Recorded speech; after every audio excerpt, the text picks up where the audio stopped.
Thank you guys all for being here and for participating and for being just really awesome delegates. We're really excited that we have now completed our 2018 High School Model United Nations. So I will be moderating this afternoon, this debrief session. And so for those of you that haven't been here in the past, this is an opportunity for us to kind of learn a little bit of what was happening in some of the other sessions, what were some of the complications, what were some of the successes that happened, and just to, just get an understanding of what was going on. And I'll ask a few questions and then I'm gonna open it up to the floor. So think about if you have any specific questions, especially if you have a question from your own committee. It could be fun to challenge the representatives that are up here. So, as most of you guys know, the three topics for today, right? ECOFIN, General Assembly's second committee, their topic was the permanent sovereignty of Palestinian people in the occupied Palestinian territory, including East Jerusalem, and of the Arab population in the occupied Syrian Golan over their natural resources. That's a tongue twister, huh? General Assembly third committee, social, humanitarian, and culture. They were talking about globalization and its impact on the full enjoyment of all human rights. And the Security Council, they were talking about the situation in Myanmar. So before we kind of get started on the questions, I was hoping that you guys could very briefly give everyone a little bit of an overview of what your topic really consisted of and what it meant. So we'll start with ECOFIN and kind of work our way down the line. Is it working? Yeah. Okay. So basically our topic was about how the resources are split up between Israel and Palestine, which also kind of covers how the borders are split, because that's a big part of it. That's just like how the resources are split up, and also how other countries like that are in the UN can help. Hi, so I was in the Security Council, and our discussions were composed of various components. We were first dealing with how to immediately help the refugees, but also long-term success in Myanmar. Hello, everyone. Our discussion was centered around globalization, which is the process by which the entire globe is being more interconnected through trade and the sharing of other resources, and its impact on human rights in those countries. Great, thank you guys.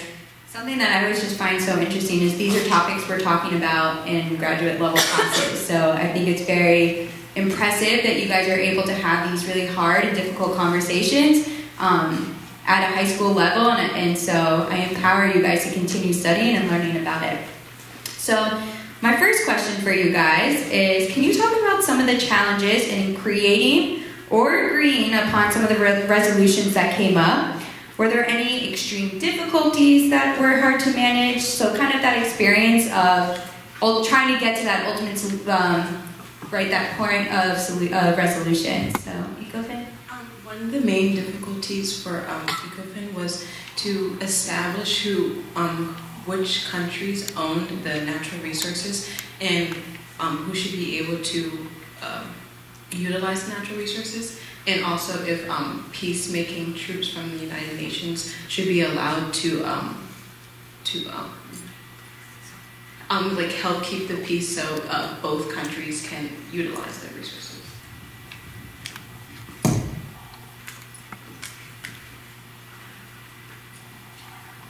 Okay guys, so our committee had a lot of issues. There's some fundamental differences between nations such as Russia and the United States.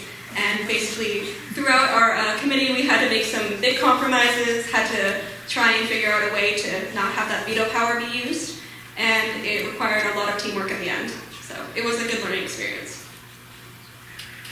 Some main difficulties for us was that we had problems kind of incorporating every country's needs individually and coming up with a price of how much money each country should contribute to our cause and what the cause would cover. So how many of you guys actually came up with resolutions? So you all managed to come up with a resolution. Would you guys mention some of the key parts of your resolutions? Maybe some of the ones that were really challenging to come to an agreement on, but you ultimately did find that compromise? For us, we did come to a resolution that great deal more than 50% agreed upon.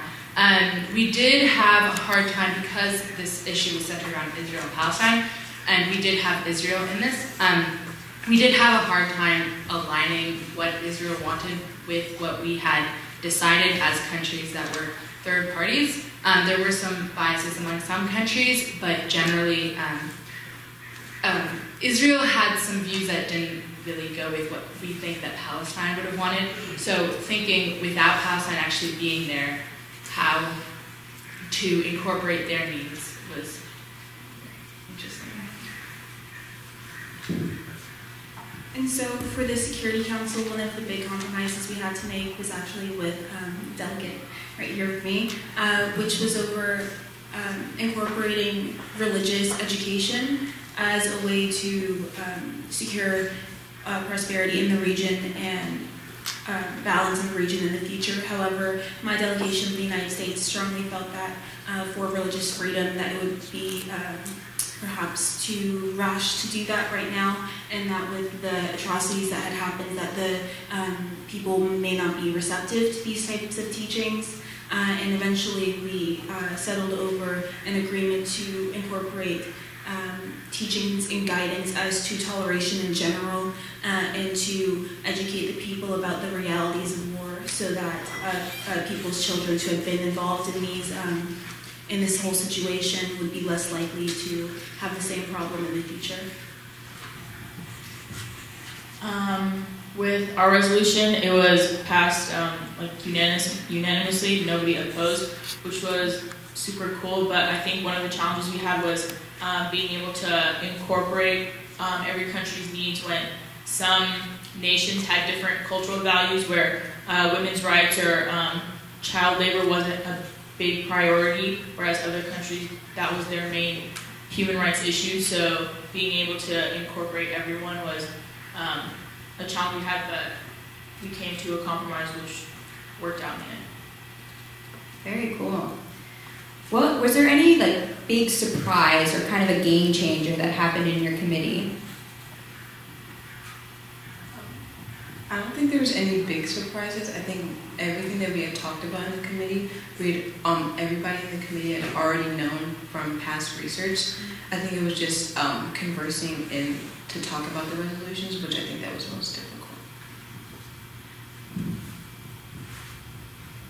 Yeah, not that much. In our committee, we had some delegates that felt very strongly going into the committee what the solution was, and in the beginning, and was able to present their view at the beginning of the meeting, and sort of everyone hopped on board for a considerable amount of time. And then we had another delegate, maybe halfway through the session, sort of come up with an alternate plan, and it was interesting seeing the process of two conflicting plans, taking parts from each, merging them together to compromise. For our council, we actually had two main surprises. One was a last-minute change in vote, which we then had to re-clarify. And then the secondary one was the issue of citizenship, which we actually didn't believe would be such a big issue, but turns out a lot of countries have conflicted views on whether or not the repatriated Rohingya Muslim people should become full citizens of Myanmar. And so that was very interesting to discuss and try and figure out a logical way to repatriate those citizens. Very interesting. So this question is kind of on personal ethics. Did any of you have to represent a country that maybe had different viewpoints than your own? If so, how did you kind of navigate some of those conflicting viewpoints? We were Ethiopia, and Ethiopia is pretty wants it to be equal for both, and so we kind of at the beginning, through our research, Ethiopia wanted to take a step back, kind of let them try and make their own help or decision, Israel and Palestine. But later on, it was interesting because it was kind of like we were taking it from a just totally unbiased perspective, which is very uncommon, I think. But I think it was interesting to look at this, trying to look at this without any bias whatsoever, and just doing it that way. Any of you guys have some kind of issues in the personal ethics of this? I wouldn't say it was a matter of ethics, but just strategy. Personally, I was actually on the Security Council last year when we were doing the Historical Security Council with the Rwandan situation. And there as well, the United States was neglecting to take action. They felt it best to separate themselves from that issue a bit, just from previous experiences in Somalia. And so here as well, I had to take the stance for the United States to not send any troops and to mostly do indirect aid, which is something personally I probably wouldn't do, but that it seemed what would be best for my country and the delegation.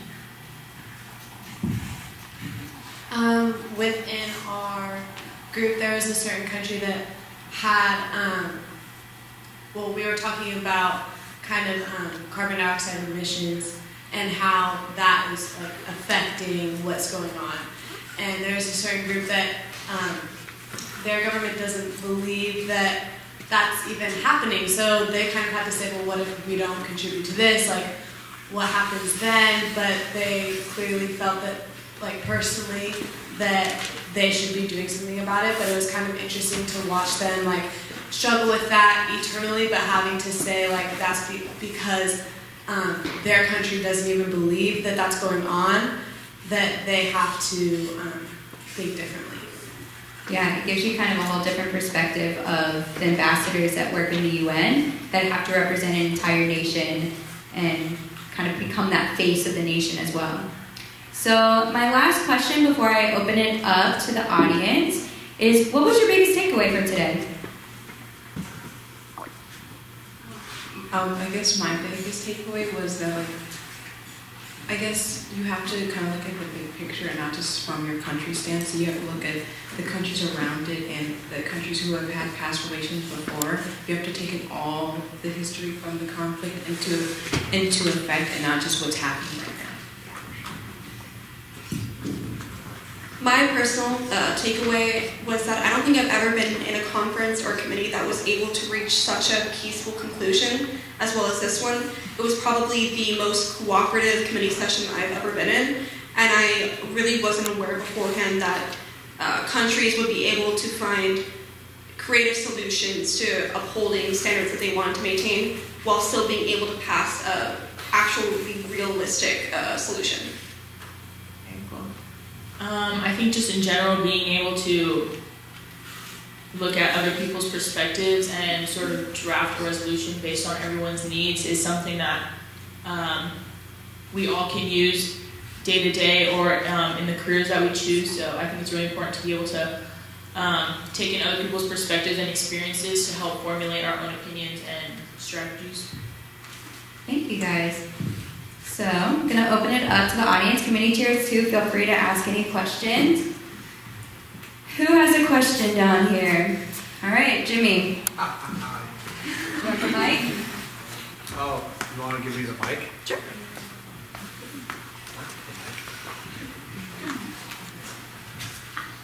So, I can't hear myself. Can you all hear me? Yeah. Okay, great. So my question is a three-part question to you. What made you want to do Model United Nations?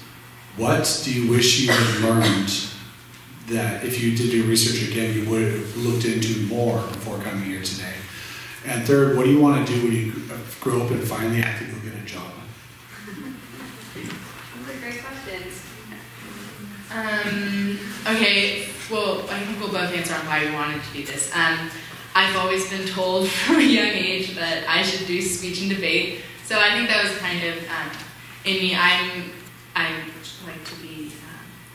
I like to help people a lot. Like, that's just something that has been always really true to me, and so finding ways to do that, just like in this, like learning how to do that in the real world, that I thought was really, really interesting. To second Allie, like, I've always wanted to help people, and I think what interested, what Model UN, like, interests, how I became interested in Model UN, it was the fact that, like, you can represent a country that you don't necessarily live in, and that you don't necessarily believe in believe their views, but in the same time, like, in the same way, you have to go into the conference accepting that that's what you're going to say, accepting that you're going to fight for your country either way. And so I feel like that was really different than what I guess growing in the United States, I've like seen and heard that you have to like just represent the United States, I guess. And then there's the last thing, right, about like what do you want to do, right? Yeah, what do you want to do and what you wish you learned before? Oh, well, I think we both kind of learned before. Really quick is like we learned a lot about the history of the issue in total, but focusing more on the environmental stuff because that's what the EcoFin was. But I think in general, our group that we had like making all of this, we kind of focused more on the like politics and like how it was split up versus like the actual resources themselves. I think we've gone into deeper detail on that.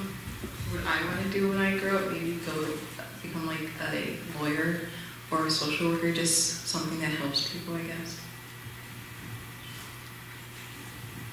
Okay, those were really great answers. I hope I don't sound bad, but I joined Model UN initially because I'm a bit of an academic, adrenaline junkie, to be honest. You can't see it, but my blood is racing. I'm having a lot of fun right now.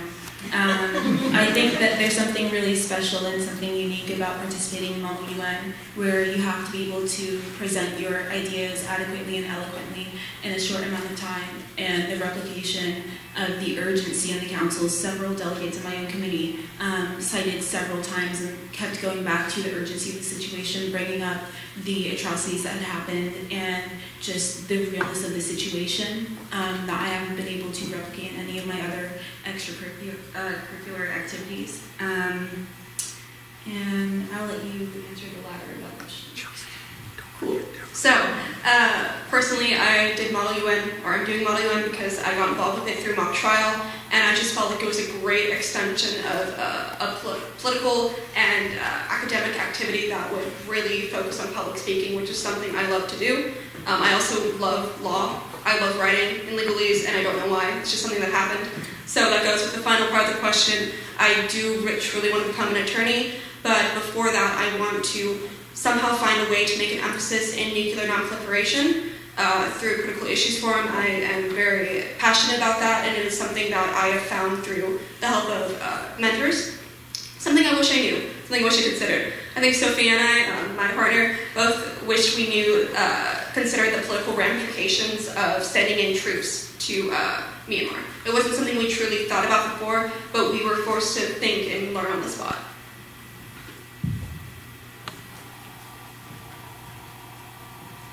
Okay, so the reason I wanted to do Model UN here today is because I really enjoy arguing within like my classes, like during like philosophical chairs and things like that. I'm always the first one to be like, I'd like to talk.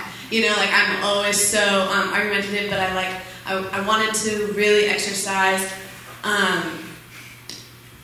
fighting gracefully, respectfully, and not just being like, well, I think this, so, you know.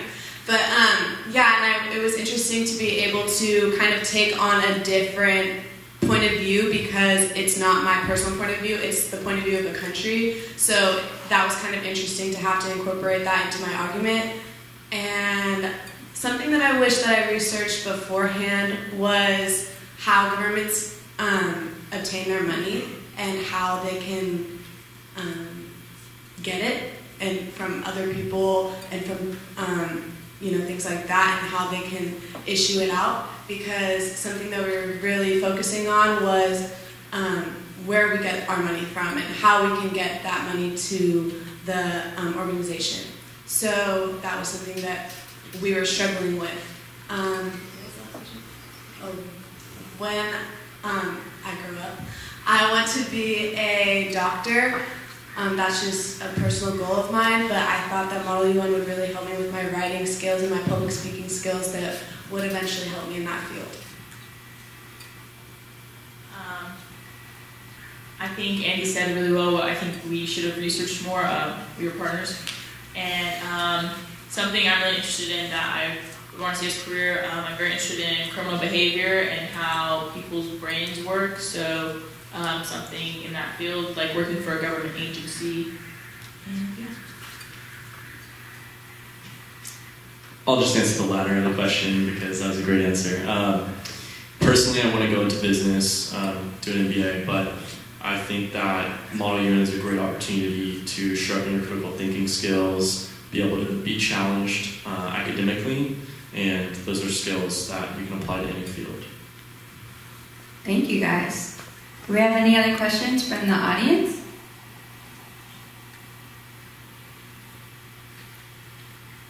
Come on. Yeah.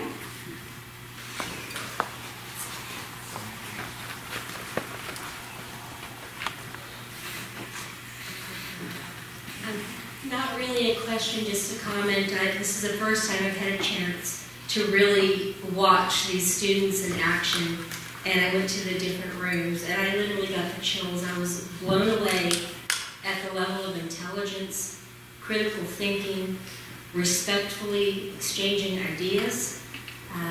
Growing up in that kind of environment, my parents who are multicultural, multilingual, I feel so hopeful for the future.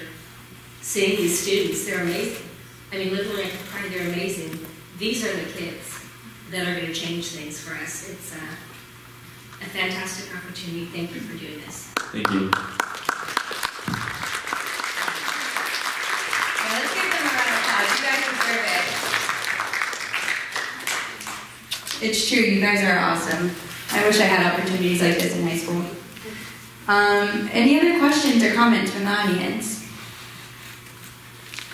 Don't make me ask another one. Jimmy will.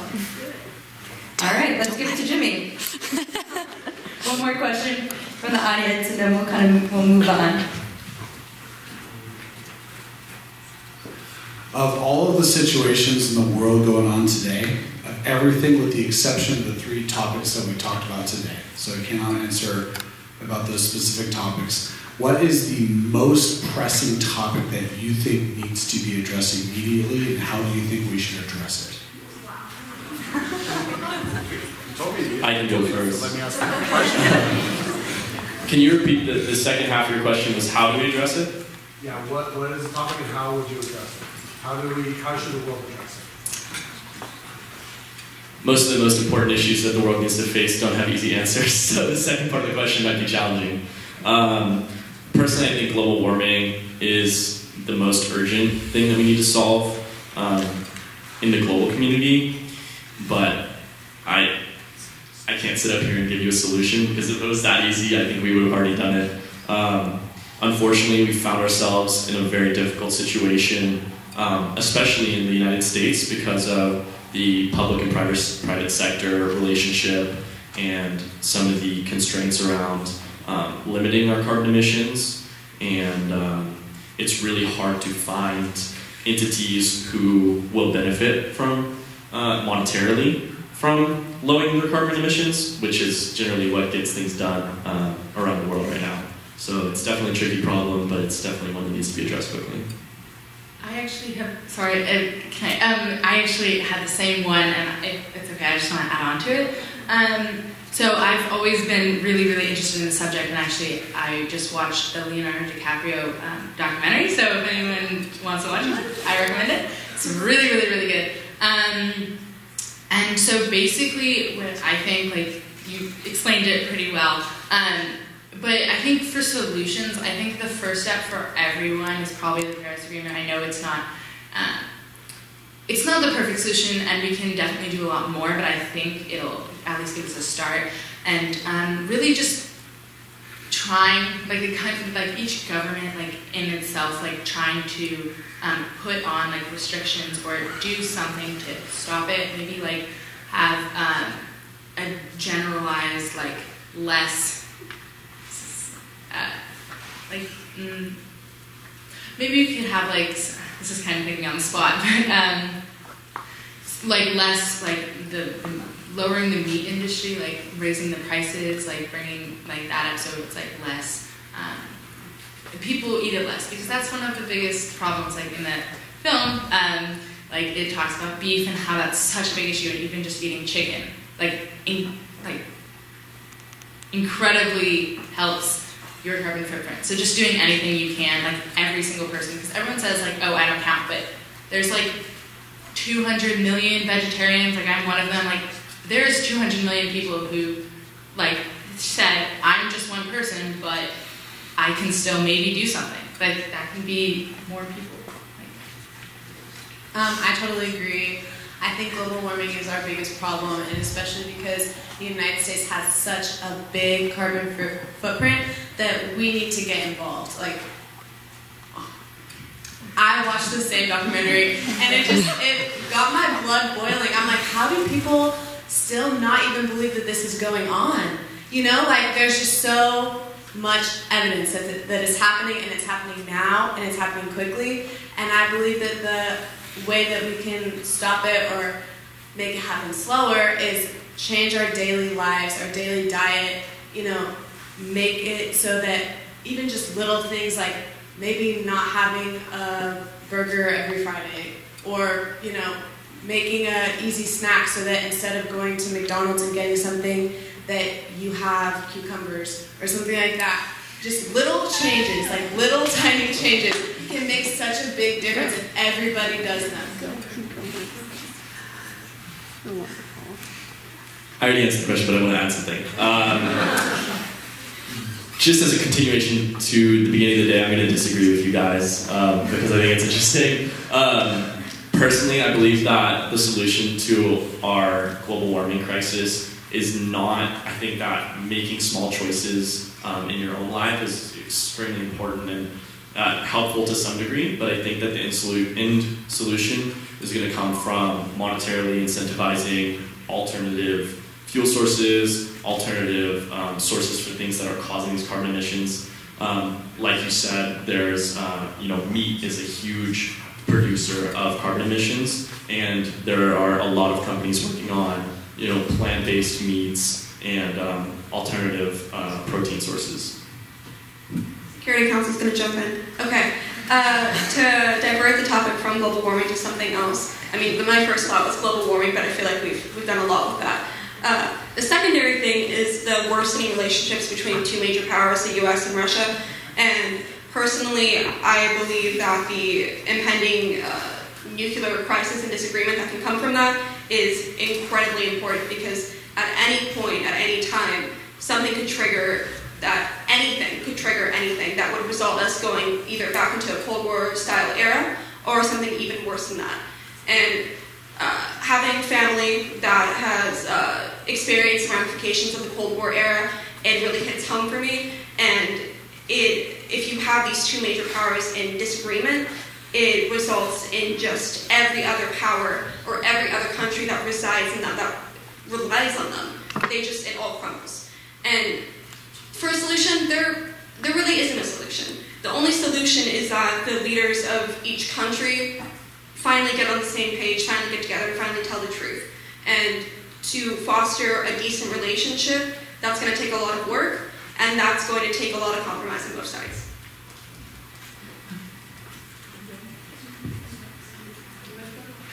I was gonna. Okay. I just want to jump in, although I'm not saying I'm not scared of the topic you just proposed, but I think it's hard in such a short time to talk about our most urgent issues. I'd like to direct our attention to an urgent issue that's much larger, which is something that we're even remedying now, being here, which is an increasing lack of dialogue and a willing polarization of people all around the world to not listen to each other and to go towards sources and towards people that already agree with us. And I think that it's very hopeful, actually, to bring this up, because, as I said, we're doing something right now that's remedying that. I noticed several times throughout the conference, like you already said, we had 2 blocks today. However, we've already said that we came to one solution. How was that? There were people in my committee that I didn't agree with, and that, to be honest, it would have been very nice to surround myself by other delegates that already agree with me. It's very, the validation is nice. However, you have to make yourself purposefully uncomfortable to reach meaningful solutions and to go through effective confrontation and meaningful confrontation, not just to say that you've done it. Oh, well, I tried.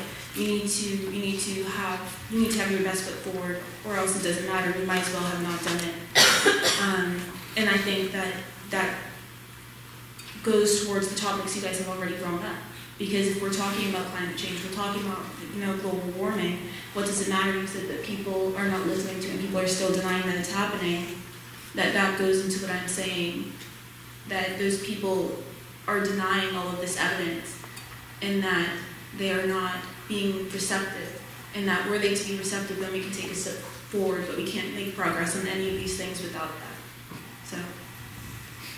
All right, let's take just one more response, and then we're going to move on.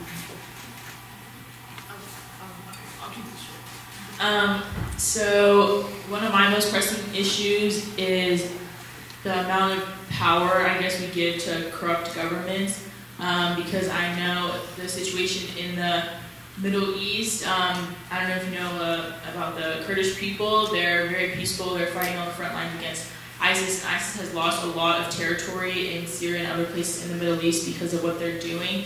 And I think we need to start focusing more on peaceful people that want to see change and are doing something to create change, rather than giving power to the people that have the most money or have the most oil, I guess.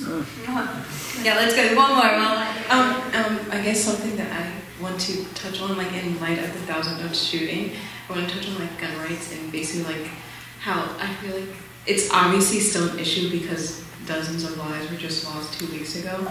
And I think to resolve the issue, I think both parties need to, as Olivia was saying, listen to each other and point out why they think they should agree with them, because right now it's more of a lot more disagreement than agreement and a lot of arguing, which I feel like in light of the Thousand Oaks shooting, we should just take light of people's lives are still being lost because we can't agree on anything.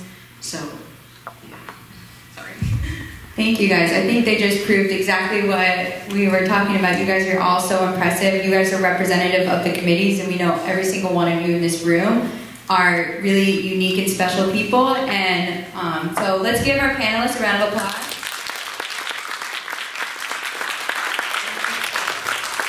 Thank you guys. And let's give everybody a round of applause. All the delegates.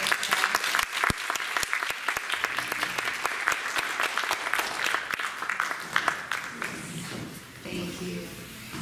So before we move on to our awards and conclude our Model United Nations, I'd like to welcome Dr. Deborah Baker, who is here from the United Nations Association of Monterey Bay.